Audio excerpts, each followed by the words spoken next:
अमृतसर जलियांवाला बाग में दो अंग्रेज आते हैं, जो अंग्रेज के नाम बतावल गई जनरल डायर और लॉर्ड कैनरी अंग्रेज। अमृतसर जलियांवाला बाग में 1600 चक्र गोलियां चलवाकर हजारों हिंदुस्तानियों के मौत के घाट उतार दिया। वही जलियांवाला बाग में पिताजी के साथ में बाबू उधम सिंह भी गई हुआ। हाय हाय हाय, लाश पर लाश, लाश पर लाश गिरा ना, लसिया के चीरत चीरत जो बाबू उधम सिंह बहरे अइलन हो पंचो। ए भैया, बाबू के सीने में गोली लगल है, पूरा शरीरिया खून से रंगाइल है। बाबू के चेहरा पर ठोकत होन कि बाबू कुछ तो बोल दा बाबू, लेकिन बाबू ये दुनिया में रह तब ना बोला। चारों तरफ उधम सिंह के लाश ही लाश दिख रहा था। बाबू उधम सिंह कसम खा गए कि जब तक जनरल डायर अंग्रेज के मारब ना, चैन की रोटी हम नहीं खाएंगे। जनरल डायर अंग्रेज के पता चला है कि मुझे मारने के लिए कोई पट्टा पंजाबी ऐलान किया है। बदली करा के लंदन में भागल बाबू उधम सिंह के एक जवान आके कहलस के भैया हो जे के मारे बदे तू रियाज करत हुआ, मेहनत करत हुआ, वो तो लंदन में गई रहा। बाबू उधम सिंह 7 समुंदर पार करके इसी तरह लोग बैठ के किर्गिस्तान हॉल में अंग्रेज के मीटिंग के लिए, सभा के लिए इंतजार कर रहे थे। अंग्रेज आया है, पत्रकार के भेष बनौले हुन, यही पिस्टल के मुरेठा में छिपौले हुन, भारत मां के नारा लगा के ताड़ ताड़ 3 गोली अंग्रेज के मरला। लेकिन हाय हाय हाय बाबू उधम सिंह के अंग्रेज पकड़ के और ले जाके वही लंदन में पेंटाबेला जेल में फांसी की सजा दे दिए। ये बात पेपर में छप जाती है। उधम सिंह के जिगरी दोस्त, एक दांत के रोटी खाए, एक के संगे पढ़ाई कैलन, एक के संगे उठा बैठा, जेकर नाम बा दिलबाग सिंह। दिलबाग सिंह कन के हा भैया दिलबाग सिंह एगो टोरी बहिन बा, बहिनिया का नाम बा बिमला। सुबेर के बेला हाथ में पेपर ले ले बिया, लोटा के पानी लेके घरवा में से दौड़त भागत आयल कलश के भैया पेपरवा छापे वाला पगला गिल हमन का है का लिखले हुन। आ जब दिलबाग सिंह पेपर खोल के पढ़त हुआ ने पंचो, अखियां से झरझर झरझर आंसू चले लगल हो भैया। और एक बात कहत हो, फिर हम एक लाइन गीत बा। कौन गीत बा? और ये सुभाष दान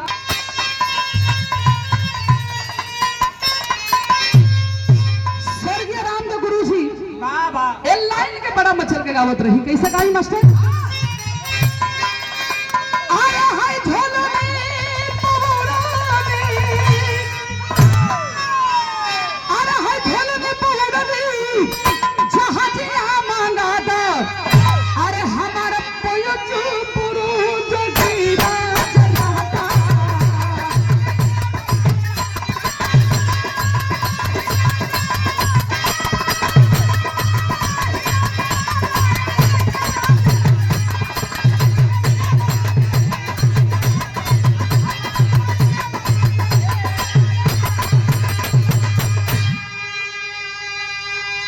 अरे के कहत हुन का कहलन?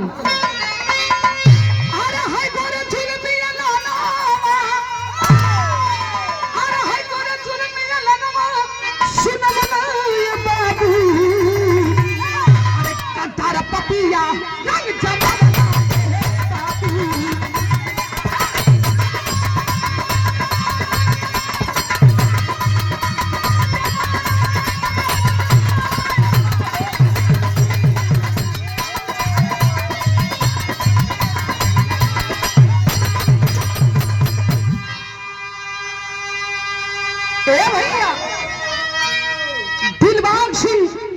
रोवत हुन, उधम सिंह अपने दोस्त के मौत के मातम मनावत हुन, लेकिन कहलन कि भैया उधम सिंह, दोस्ती की कसम खा रहा हूं, लाड के नरी अंग्रेज के मारब ना, हम चैन की रोटी ना खाई। लाड के नरी अंग्रेज कौन था? जो जनरल डायर अंग्रेज के संग आई रहल। बदली करा के हो पंचो, यही इलाहाबाद में रहा था। अंग्रेज के पता चलल है कि मुझे मारने के लिए कोई जवान क्रांतिकारी नौजवान ऐलान किया है। पेपर में ऐलान करवा दिया, जो दिलबाग सिंह को पकड़वाएगा उसे मुंह मांगा इनाम दिया जाएगा। चप्पा चप्पा अंग्रेज घेर लिए, चारों तरफ नाकाबंदी करवा दिए। दिलबाग सिंह के एक एक मिनट उनके जान पर भारी पड़े लगल। एक बात के डर ना है कि हम मर जाई, दुख ये बात के है बाबू मर गिलन। माई जब अंतिम सांस लेत रहल तो यह कहलस कि ये लड़की के बाबू आ माई कुल तू ही बाड़ा, हमसे बचन दा कि हमारे बिटिवा के कन्या दान तू ही करबा। वही बिमला बहनिया के शादी के दिन रखले हुआ। 3 दिन बाद दुआरी बारात आवे वाली है। राती के 12 बजे भैया बोला के कहलन के रे बिमला, हम यहाँ रह तो पकड़ जा, अंग्रेज हमें मार दी हन। सुन, हम जात बानी, 3 दिन हन बियाहे में धीरे धीरे कुल सामान पहुंचवाई, अहम हो आई तो कन्या दान करके चल जाई। भैया हो, राती के 12 बजे अंग्रेजन के नजर से छुप छुपा के भैया भागते भागते क्रांतिकारी नौजवानन के खेमा में अइला और आके जैसे आप लोगन बैठल बानी ये बाबू हथवा जोड़ के कहलन कि का हो भैया लो, का बिमला खाली हमार बहिन है, आप लोगन के बहिन ना है। जवानन के बीच में रोवत होन कहत का होन बिरहा में एक लाइन गीत बा।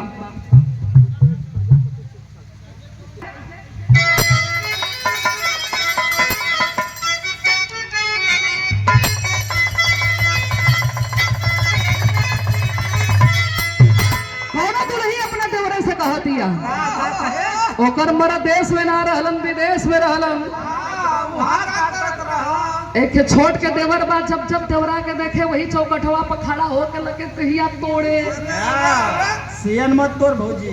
कहलस देवरा के सुन, कोनो बीमारी है तो बता दे, आना तो हमार जिंदगी मत लिहल कर।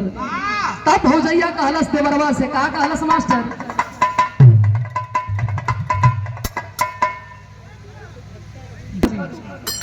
एम्बुलेंस बोलावे के पड़ जी बतावा। अच्छा, गीता के प्यार में, गीता के प्यार में एक ईटा थमा डालवन लेके कूचला छतिया का करे के है। वो भौजैया कहाँ थे, कहाँ कहलस? देवर ने अपने कहा दिया, अरे करही आइया देवर जी तोरा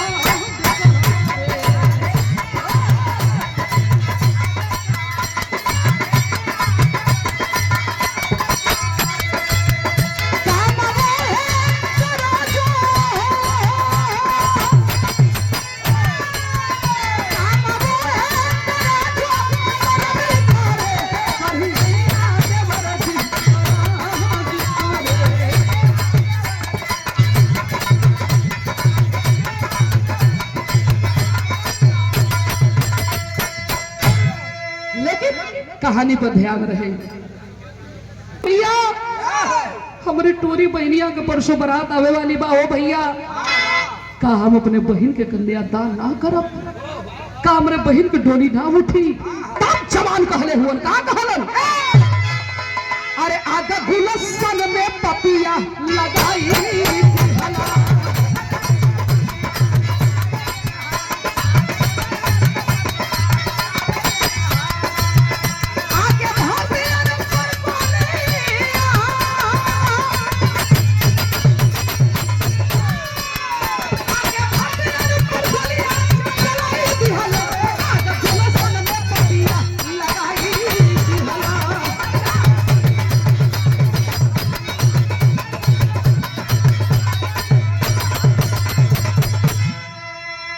बाबू।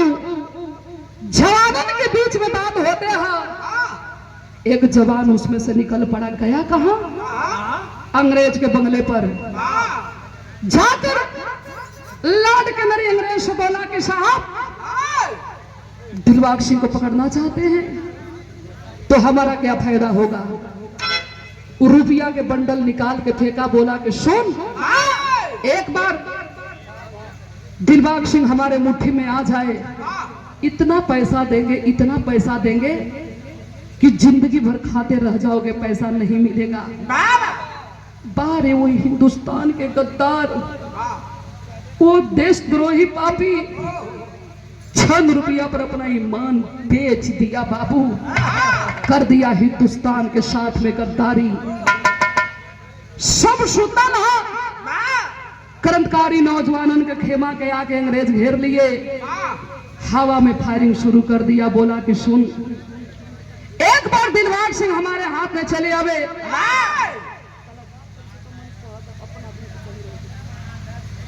एक बार दिलबाग सिंह हमारे हाथ में चले आवे, इतना पैसा देंगे कि जिंदगी भर खाते रह जाओगे। हवा में फायरिंग शुरू किया है। बोला कि इसमें से दिलबाग सिंह कौन है, अपने आप के हमारे हवाले कर दे। दिलबाग सिंह हाथ ऊपर कर लिए, बोले कि सुन, तेरा दुश्मनी मुझसे है, मेरे साथियों से नहीं है। मेरे साथियों के ऊपर एक भी गोली मत चलाना। हाथ में हथकड़ी, पाँव में बेड़ी डाल के घिसेटा ठिठिरा दे बाबू, जेलिया में ले जाके जब अंग्रेज बंद कैलस वो पंचो, तब दिलबाग सिंह के सब्र के दहर टूट गई। हथवा जोड़ के कहलन कि ये साहब, हमार बहनिया के कल बारात आई हो ना बाबू, हमने दुनिया में ना हमार माई, हम अपने बच्ची के कहले रहनी के कन्यादान हम ही करबे साहब, काल बदे छोड़ता, बहन के विदाई करके अपने आप के तोरे हवाले कर दे। नहीं माना अंग्रेज, उठाया घोड़ा के कोड़ा मारने लगा। जेल में भैया बेहोश पड़ल हुन, बहनिया मरवा में रोवत हिया कि भैया कहले रहलन कि सामान हम पहुंचवा दे, आई तोर कन्यादान करके चल दी, लेकिन अबही तक हमारे भैया के कुछ पता ना चलत बा, हमारे भैया होवन त कहाँ होवन। लेकिन गौर करेंगे बाबू, वो बहना रो रही है, रो के कह रही है, भाव है मास्टर, ए हर बहन की महला के रहनी सगाई आए बाबू, रहनी सगाई आहो, सजल पात मारा बाबू, मेहदी महावर तन पे बिहा से हरा दिया रे, बिहा से हरा दिया हो, जय हो चिरैया ससुराल, बिनवा पीता ताला जा, आई हा कराती आया रे, आई हा कराती हो, कबया भाइया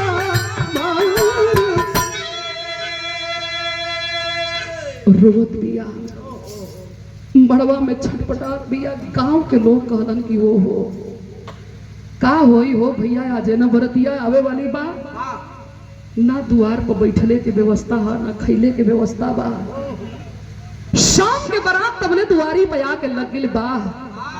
बारे गांव के लोग मिल के कलन, अरे टूअर हिया, ओकर बाबू माई ना हुवन, एगो भाई रहल हा, ओहू के पता नहीं खे कि कहाँ बात जियत बा की मर गई।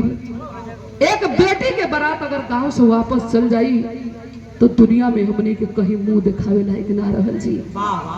बाहर गांव के लोग मिल के बारात के सेवा सत्कार कैलन। पंडित जी लड़का और लड़की के लेके मड़वा में बैठल हुन, घूंघट में बैठल हिया, आंख से झरझर झरझर आंसू चलत बा ये पंचो। लेकिन बहनिया बार बार वही दुआरिया पर जाके झाकत लिया के कहीं से मेरे भैया के मुंहवा तो लौक जात। लेकिन गौर करेंगे बाबूजी, भैया भैया गौर करेंगे, रो रही है वो बहना और रो के कह रही है, विदेशिया के अंदर भाव है मास्टर बा।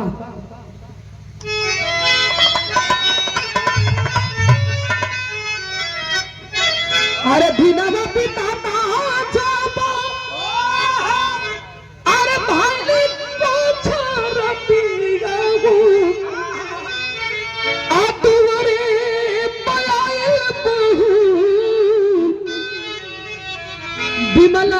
के बाराती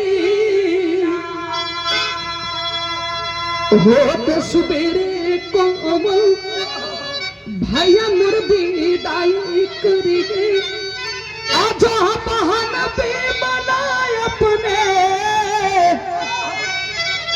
भैया के सूरती।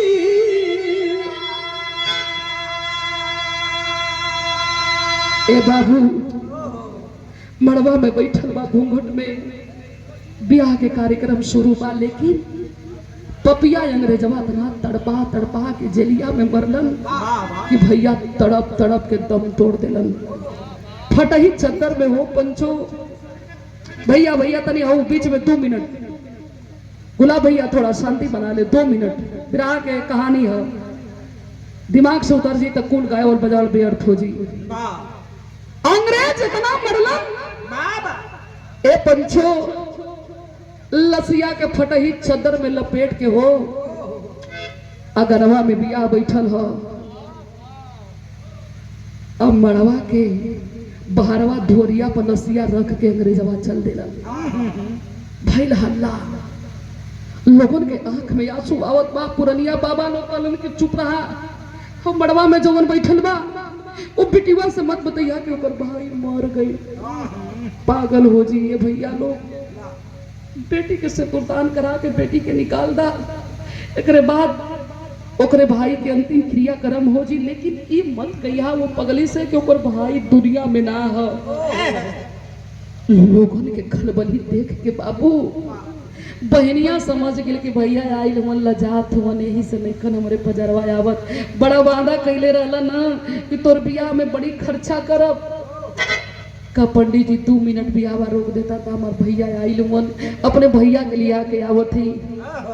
उसी घूंघट में थी बाबू, दौड़ते भागते भेड़िया के चीरत लोगन के ढकेलत दुवरिया पे आई तो देखत हिया कि भुइयावा हमार भैया एगो फटही सफेद चादर ओढ़ा के सुतावल हुन। गौवा वालन के लगल बोले कि शर्म ना लगत है तो उन लोगन के कहो है 5 दिन बाद आई लोगन, अरे कुछ खिया पिया के एगो चरपाई दे देले होता लोगन तई भुआवा ले आके सुता देले हुआ जा। 5 मिनट बीत गया, सब मुहे कन कपड़ा लगा के रोवत बा। कौन जवाब दिहल जा, का कहल जा। लेकिन गौर करेंगे बाबूजी, जाके हाथवा पकड़ लेलस, कलश की सुना उठा उठा हमरे मांग में सिंदूर पड़े वाला। कहत रहा ना कि जब डोली में तोके बैठाई तो एक निशानी दे। कहाँ रख ले अपना निशानिया हमें दा, हमार मांग में सिंदूर पड़े वाला है ना। चाहिए तू आ गिला ना, चला ना भैया हमरे संगवा मड़वा में बैठ जा। 5 मिनट बीता, जो बॉडी से नहीं आवाज आई तो फटही चदरिया पकड़ के खींच देलस। आज जब खींचलस हो पंचो तो पूरे शरीर के चाम होस्ताइल है, पूरा मुहवा दागल बा, दहिया दागल बा। भैया के मुंह का मुहवा देख के ये दोनों हथवा वही सिनवा पटक के कलश की आई हो भैया। माई टोरी बना के गई, बाबू टोरी बना के गई तो वो हमें छोड़ के चल गिरा। अब के हम भैया कहब वो भैया। गांव के मेहरारू पकड़ के खींचत थी कि चल बेटी चल चल, ब्याह के मुहूर्त निकलल जात बा। कलश की चाची 2 मिनट रुक जा, हमार भाई खाली हाथे ना आई हुई। पाकिट में हाथ डालस, दोनों पाकिट पीछे के चेक करत बिया, आगे के चेक करत बिया। एगो चिट्ठी निकलल, चिट्ठिया मरे से पहले भैया अपने खून से लिखले रहलन। खोल के पढ़े लगल, चिट्ठिया में लिखा रहल के बिमला ये दुनिया के छोड़ के तो हम जात बानी, लेकिन हमार पता बतलावे में अंग्रेजन के हाथ में करे में के हुआ उड़ना। जौन तुर पति बने वाला है जिसे तुर शादी तय कैले रही, ए बहन ओए रुपया के लोभ में पड़ के हिंदुस्तान के साथ में गद्दारी कैले। अरे पगली फैसला तोरे हाथ में है। अखिया के असुआ पोछ के गहुमा के लोगों के बीच में गई, हसत भी अब पागल हो गई। भाई हो भरत लक्ष्मण जैसा, भाई है भरत लक्ष्मण जैसा जो तज दिया तक राजधानी को। पति हो भगत उद्धम जैसा जो लुटा दिया जिंदगानी को। दौड़त मड़वा में आयल कालज किया गांव वाले, है मड़वा में जौन बैठल है ये देशद्रोही है, देश के गद्दार है। कहती है अरे गद्दार पति के संग में मैं, अरे गद्दार पति के संग में मैं हर किच नहीं प्यारा चाहूंगी। अरे बनकर के कलंकित दुनिया में गद्दारन कहलाऊंगी। जानते हैं ये मेरा पति नहीं बन सकता है चूंकि ये गद्दार है। दौड़ कर आया दुल्हा और मड़वा से दौड़ते भागते आया, पकड़ के झोटा लड़की के मड़वा में बोला दुल्हा के, अरे पागल लड़की कब से चिल्ला रही है भैया भैया भैया, मर गया तेरा भाई।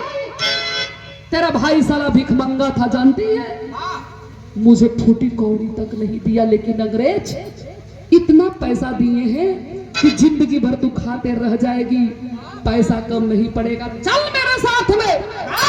तब पकड़ के कॉलर खींच के कहती है, रे पापी ये तो तेरा फैसला था ना, लेकिन तू मेरा आखिरी फैसला जानना चाहता है।